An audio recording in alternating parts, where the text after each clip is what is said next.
বাইরে হচ্ছে মুষলধারে বৃষ্টি, তার সাথে হচ্ছে আকাশের গর্জন। আর আজকে রাতে আমি কি বানাতে চলেছি জানো? আজকে আমি বানাচ্ছি এগ কারি। আমার খুবই খেতে ইচ্ছা করছিল একদম ঝাল ঝাল করে। আজকে শুকনো লঙ্কা দিয়ে এগ কারি বানাবো, যাতে একদম খেলে নাক দিয়ে, চোখ দিয়ে, মুখ দিয়ে জল বেরিয়ে যায়। এদিকে আমি ডিমটা আর আলুটা দুটো একসাথে একটু নুন দিয়ে জলের মধ্যে সিদ্ধ হতে বসিয়ে দিয়েছি। আর এদিকে আমার এগ কারি বানানোর জন্য যা যা লাগবে সব আমি একে একে করে আমি সব ছাড়িয়ে রেডি করে রেখে দেবো।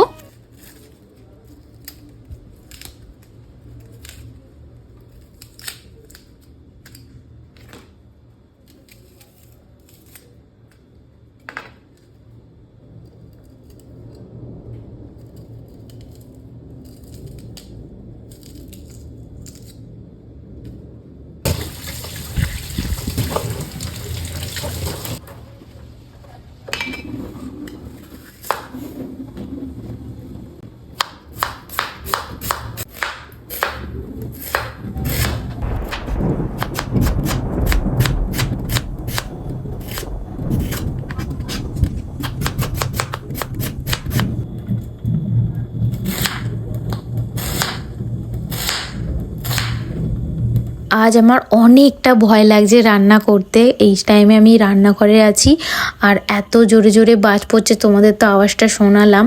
আমি যতটা চেষ্টা করব নয়েজ ক্লিয়ার করব না, বাজ পড়ার আওয়াজগুলো শুনবে। শোনার পরই না শরীরটায় আমার একটা কাঁটা দিয়ে উঠেছে ভয়েতে।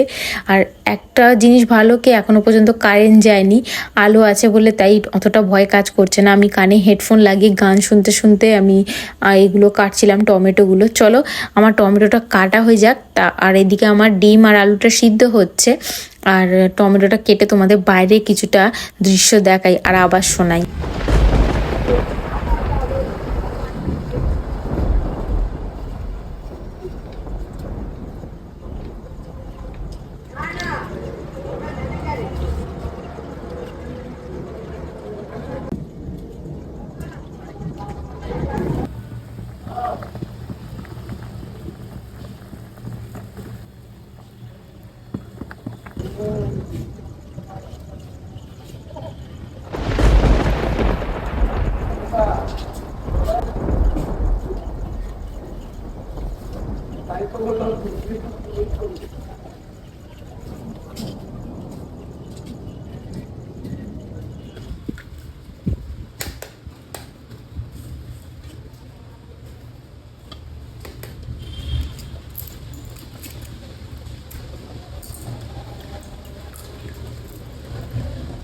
দেখলে তো কি অবস্থা।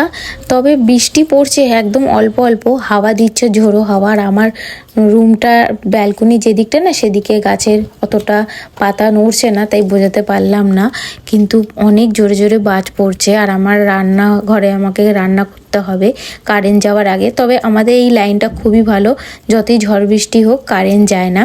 তাহলে চলো, আমার ডিমটা এদিকে সিদ্ধ হয়ে গেছে, সব ছাড়িয়ে নেবো। আলুর খোসা তো আমি ছিঁড়েই প্রথমে, মানে খোসা ছাড়িয়েই প্রথমে দিয়েছিলাম। আর ডিমের খোসা দিয়েই আর এই ডিমের গায়ে দাগ করে দেবো, যাতে নুন, মশলা, গ্রেভি সব কিছু ভেতরে যায়। আর তার সাথে ডিমটা যখন নুন হলুদ দিয়ে ভাজবো কড়াতে, যাতে ছিটকে না আসে। ডিম বাস্ট করে, জানো আমার সাথে 2বার হয়েছে ডিম বাস্ট করেছে। সেই থেকে ডিমটা চেরা লাগিয়ে আমি সবসময় রান্না করি। চলো, ঠাকুরকে মনে করে স্মরণ করে নিয়ে আমার রান্নাটা চাপালাম, কড়া গরম বসতে দিয়ে দিয়েছি। এই কড়াটা এত তেলে পুড়ে গেছিল, এটাকে পরিষ্কার করতে করতে আমার হাতের এই ডানাটা ব্যথা হয়ে গেছে। দেখো, তাও পরিষ্কার হয়নি, তাও কালো কালো স্ক্র্যাচেসের দাগ রয়েছে। অনেক কষ্ট করে যে লাল লাল তেলে পোড়া যে দাগগুলো, ওগুলো তুলেছি। কড়া আরও সাদা করে মাজতে চাই। কোনো তোমাদের কাছে টিপস থাকলে অবশ্যই আমাকে দিও, ঠিক আছে? কড়াটা একদম সাদা করে মাজতে চাই আমি, কারণ আমি এটাকে নতুন বেলা যেইভাবে সাদা দেখেছিলাম, তারপরে আস্তে আস্তে রান্না করার পরে সেই সাদাটা আমি আর ফিরে পাইনি। অনেক কিছু দিয়ে আমি এটাকে মেজেছি, এর স্ক্র্যাচেস দেখলে তোমরা বুঝতে পারবে। কিন্তু কিছুতেই নতুন অবস্থায় যেরকম সাদা ছিল, ওই সাদাটা আর ফিরে আসছে না।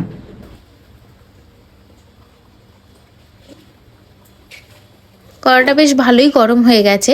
আমি এর মধ্যে দিয়ে দিলাম সর্ষের তেল, আর সর্ষের তেলটা না আমি এরমভাবে ছড়িয়ে দেবো, তাহলে আমার মনে হয় কি গায়ে লাগে না ডিম ভাজবো। তা ডিমটা ভাজার আগে আমি তেলের মধ্যে না নুন হলুদ দিয়ে সবসময় ডিম আলু ভাজি, তাহলে খুব সুন্দর গোল্ডেন কালার হয়। আর হলুদ যদি আমি ডিমে আর আলুতে লাগাই হাত দিয়ে, তাহলে কী বলতো হাতটা হলুদ হয়ে যায়, দেখতে খারাপ লাগে। কিন্তু তেলের মধ্যে নুন হলুদ দিয়ে তোমরা ভেজে দেখবে ডিমটা খুব সুন্দর গোল্ডেন কালার হয়, আর পুরোটা কোটিং হয় হলুদের। তাহলে চলো আলু আর ডিমটা ভালো করে ভেজে নিয়ে একটা পাত্রে তুলে রাখতে হবে। তারপরে আমাদের ডিমের কারি বানানোর জন্য গ্রেভি বানাতে হবে।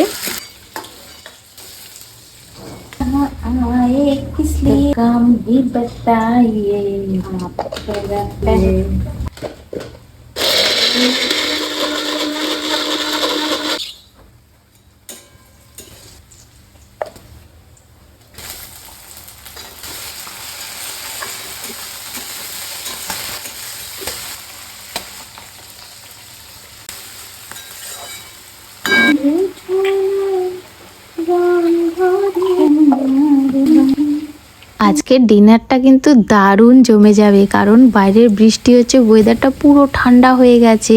আর আমার অনেক দিন পর এগ কারি এইভাবে বানিয়ে খেতে খুব ইচ্ছা করছিল, তাই একদম ঝাল ঝাল করে বানিয়েছি।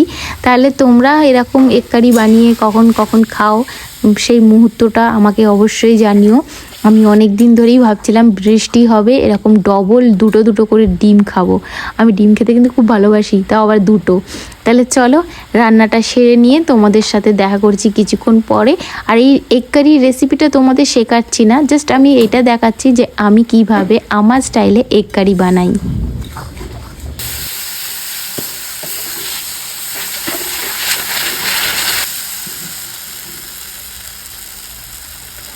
একটা ছোট্ট গল্প শেয়ার করি। আমি যখন ছোট ছিলাম তখন মা এরকম আলু দিয়ে এগ কারি বানাতো, আর আমি এত বদমাশ ছিলাম, ডিমগুলো তুলে তুলে খেয়ে নিলে না আর তরকারিটা খেতাম না, আলু তরকারিটা খেতাম না। মা কী করতো, সেটাকে রেখে দিত, পরের দিন ওটা গরম করে ঝোল বাড়িয়ে আলুর দম বানিয়ে দিত। ব্রেকফাস্টে মুড়ি দিয়ে রুটি দিয়ে আমরা খেতাম, ভাবতাম মা টাটকা করেছে। যখন এখন মা বলে না তোদের এইসব কীর্তিকলাপের জন্য আমি এইভাবে রান্না করতাম, তা এখন শুনে খুব হাস্যকর লাগে। তোমাদের সাথে তোমাদের মারা এরকমভাবে কোনো কিছু করেছে কি না বলো তো।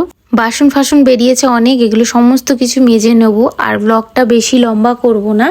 আমার এই এগ কারি রেসিপিটা তোমাদের কেমন লাগলো আর গল্পটা কেমন লাগলো অবশ্যই কমেন্টে জানিও। তোমাদের সাথে দেখা করছি নেক্সট ভিডিওতে। টাটা।